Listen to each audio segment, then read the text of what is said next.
Yun o, sabi po ni kaibigan nga may natawa po talaga siya. Sabi niya ay hindi daw lagyan ng katig, ano ba daw yan, bangka. Ang ano niya ay basta may ano daw yan, abangan lang po daw ng tao, no? Abangan lang po daw, no? Kung hindi man darating ngayon sa mga apo natin, no?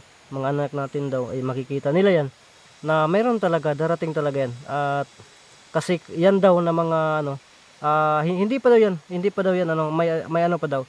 May isa pa daw ano diyan na hindi lang daw motor, lahat ng sasakyan. Ano po sa ano, sa ano po yung sa ibang sasakyan?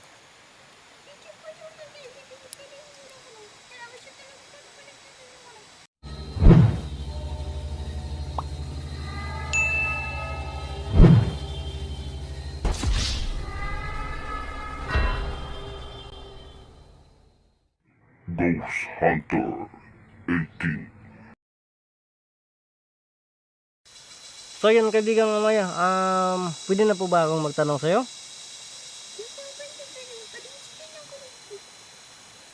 So sabi po niya no, ano daw, bago daw ako magtanong, no, sinasabi pa niya, no, na may sinasabi siya.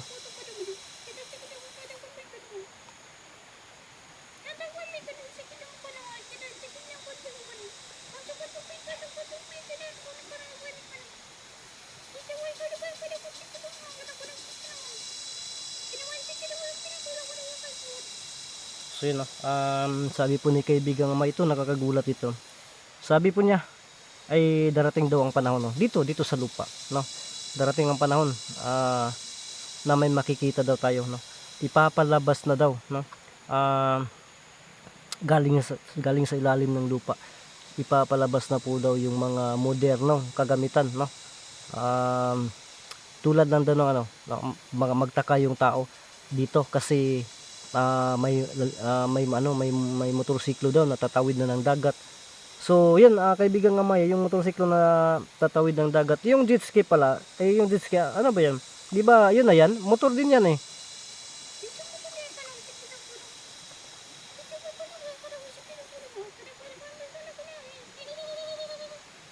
Yan ang pinagtawanan pa talaga ko ni kaibigan nga mayaw.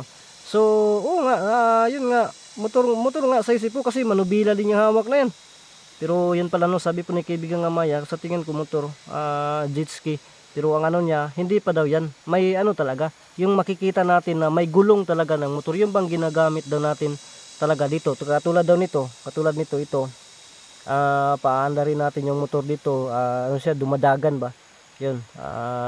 Pagkatapos, pag makakita ng dagat or ano, diretso na daw yan, yung motor. So, grabe no, kung ganun. Kasi yung jet ski, mali ako kung gano'n, hindi pala yung jet ski na kasi yung jet ski hindi pwede dito kasi walang gulong. So yun mga kanter, inuulit niya, mangyayari daw yun, no? Ipapalabas po daw yan kasi sa ano daw, modernong panahon na makikita natin yan, no? Makikita daw yan na yung motorsiklo, no? May gulong, yung gulong at ano yan, yung bang tatawid na ng dagat. Ano ba yan, mga anong motosiklo? Lagyan ng mga katig ba yan o ano ba yan?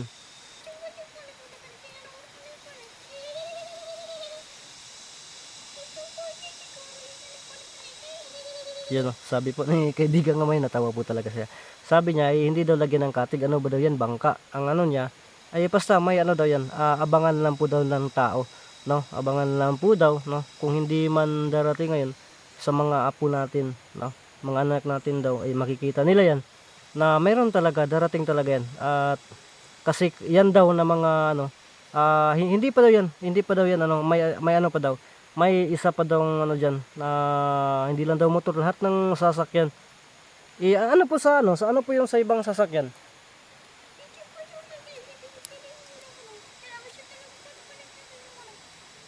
Yun ang sabi po niya ay mga sasakyan daw, unti-unti na daw magsisilabasan na napaka high-tech na daw, no, yung bang ano na rin daw, yung bang paglabas mo sa sasakyan hindi na ano, may ano ka na lang, remote na lang or isasabi mo na lang, hindi ka na maglalakad kasi yung sa ano daw, sa gulong kung saan ba, pwede na mo daw yung tutungtungan mo tapos yun, mag ano daw yan, tatakbo daw yan. habang maiwan po yung sasakyan nyo, so sasakyan natin. So yung ano pala no, grabe, napaka-moderno na pala kung ano mangyayari yan. Sobrang ano na, sobrang moderno na po yan, kaibigang Amaya.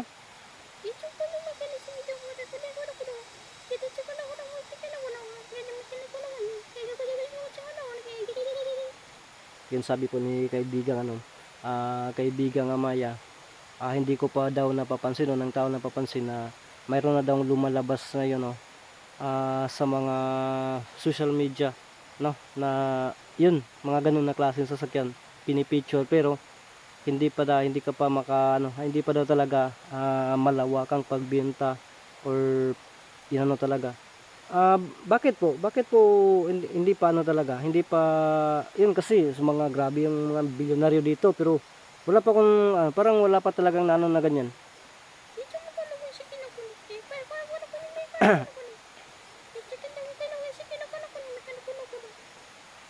Yun sabi ko ni kaibigan Amaya, darating talaga yung panahon na yun na po talaga yung mamamayagpag dito sa lupa.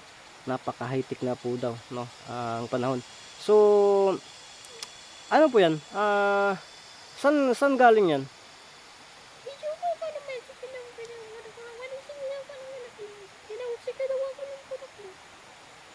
Yung sabi po ni kaibigang Amaya no, lahat daw, hindi niya inano yung kung saan galing no, sabi niya lahat daw ay magbabago no. May ano pa daw, may mga sasakyan pa daw na yun pwede sa itaas na daw no, tatawid sa itaas na para bang ano, para lang daw sa lupa lang din no, hihinto yung, pero hindi daw magbabanggaan. Parang may mga grabe kung ano, parang hindi ko maano talaga no, maintindihan. So para lang akong ano dyan, kaibigang Amaya, para lang akong nanonood ng Star Wars dyan. Nakikita ko yung si Star Wars. So sabi po niya, yun daw gumagawa ng Star Wars, para daw napakataba ng utak no. Sabi niya napakatalino daw, kasi yun talaga ay mangyayari sa susunod na henerasyon. Lalabas na ipalabas po talaga nila ang mga modernong kagamitan dito sa ibabaw ng lupa. So saan po galing yan? Sino po yung naggagawa dyan?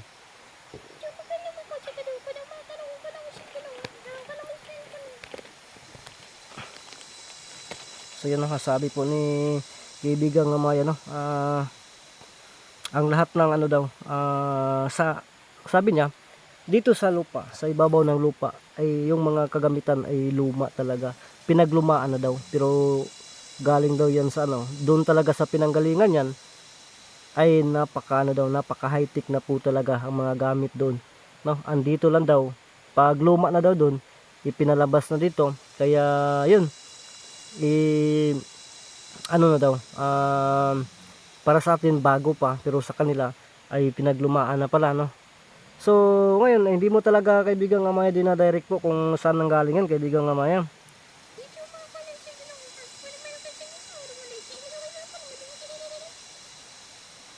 Sinasabi po niya, hindi ko pa daw narinig or ano ba na yung mga sabi-sabi po doon ng mga matatanda or kahit sa balita no, na ito po ay mayroon, pero hindi lang daw pinapaniwalaan ng mga tao, or kasi hindi talaga nakikita, or puro lang daw agam-agam. So ano po yan, ay hindi mo talaga ang tagal, hindi talaga sinasagot oh.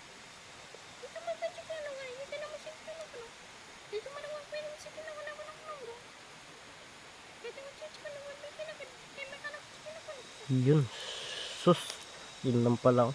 Sabi po niya no, narinig ko na daw na nabanggit na daw na yan noon ni kaibigang Haring Solomon no. Ang sabi niya is lahat daw yan no, doon daw sa kaharian ng Agartha no, na yung tinatawag na underground city is ano daw yan, lahat ng mga kagamitan doon napaka-moderno na no.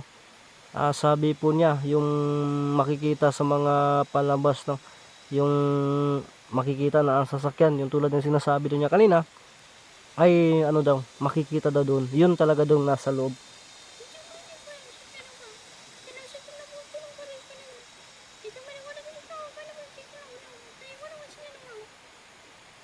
Oh my goodness, no, sabi po niya, no, ni kaibigang Amaya na pagkaluma na daw dun ay ipinapalabas daw nila sa ibabaw ng lupa dito, no, dumarating sa tao. Pero kaibigang Amay, nakikita namin ang ano talaga, minamaktu ano yan, ginagawa yan ng tao dito sa mga malalaking kumpanya, ginagawa nila yan, iniimbento.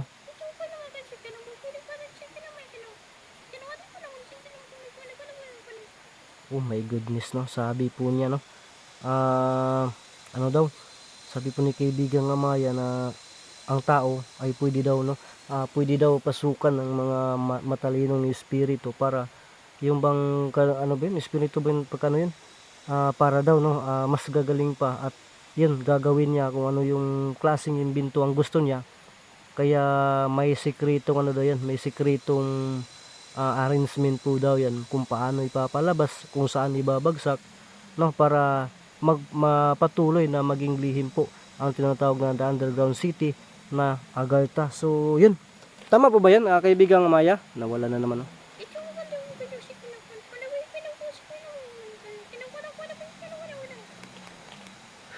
So yun pala, no, sabi po ni kaibigang Amaya, mahiwaga di daw niyan. Marami pong hindi naniniwala, pero sabi niya, sinasabi niya ulit ngayon, pero sabi niya kahit na hindi siya paniwala, wala daw problema yan, basta sinasabi niya, no, kasi yan ay sikreto talaga at hindi pa talaga ano ba, hindi pa talaga pwede na yan sa tao. Basta ano lang daw yan, sinishare lang po daw niya kung ano yung mayroon doon.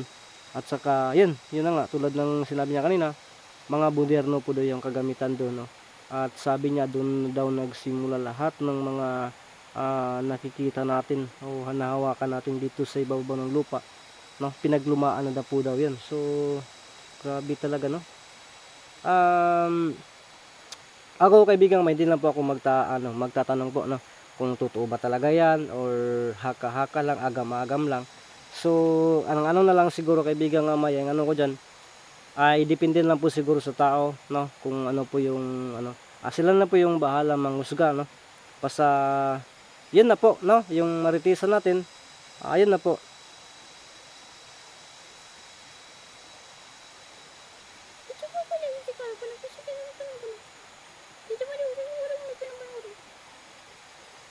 Sige, sabi niya, tama po daw yung sinasabi ko, walang sapilitan, basta ang ano daw niya, yung sariling karanasan or experience daw, yun lang po daw yung may share niya.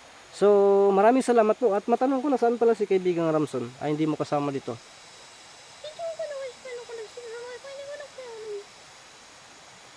Nandun sa ano, nandun sa kariyan nyo, siya yung naiwan.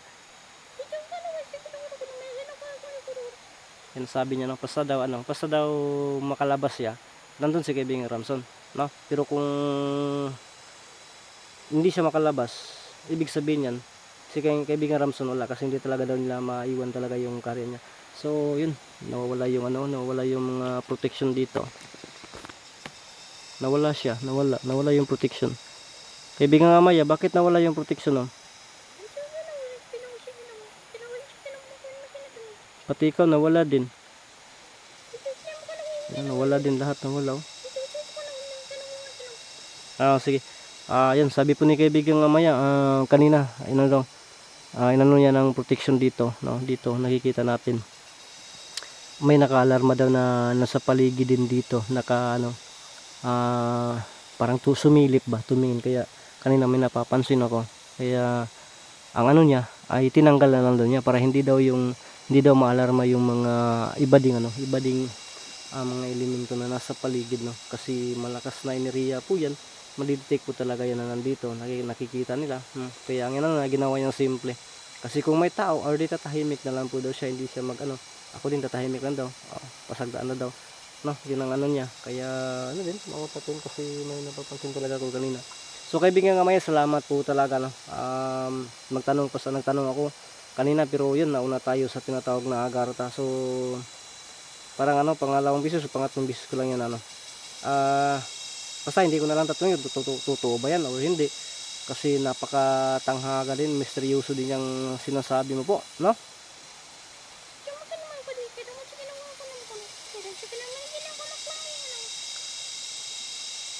So sabi po ni kaibigang Amaya, okay lang po daw no. Pati daw ako, parang hindi daw naniniwala, pero sayot sa gusto, darating talaga doon. Darating talaga daw yun no, na mangyayari yan. At ngayon daw ay unti-unti nang nakikita. Bakit po? Ano po yung sinasabi mo na unti-unti nakikita?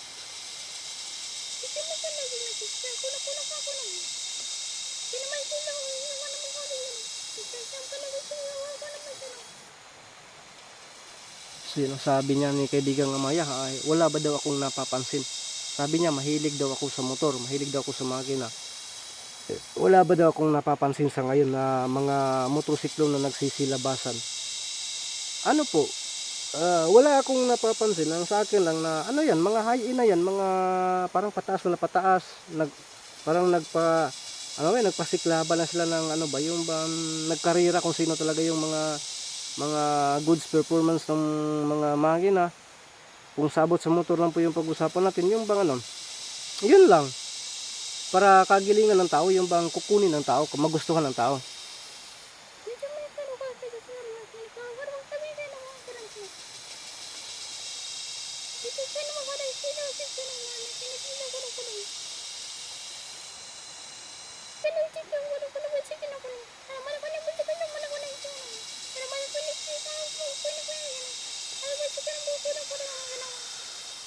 Wow. Yun, sabi po ni Kevin Amayo, wala na talaga. Hindi ko daw napansin no, na yung yun daw sabi niya, o yun daw in-example pa talaga yung motor ko. Yung motor daw ko daw, yung pinaka old talaga. O may motor din ako na 13 years na, no? Yung pula, nakikita niyo po yung pula ng motor ko. Yun, 13 years na po yun sa kamay ko. Sabi niya, kung titingnan ko daw, napakasimple lang po daw yun. No? At saka, yun sabi niya, in-example niya, yung motor ko na yun na latest, yung mga if-I na, ano daw, wala ba daw akong napapansin, no? Kasi sabi niya, nagsimula na daw naglalabasan, no?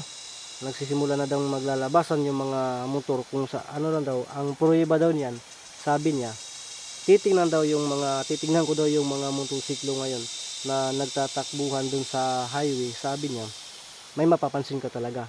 May mga motor na yung mukha niya parang tao, no? Napapansin ko yan sa ano, yung bang parang mata, may mata na siya tingnan talaga. Kaibigang Amaya. Yun, no? Sabi niya, isa po daw yan sa ano.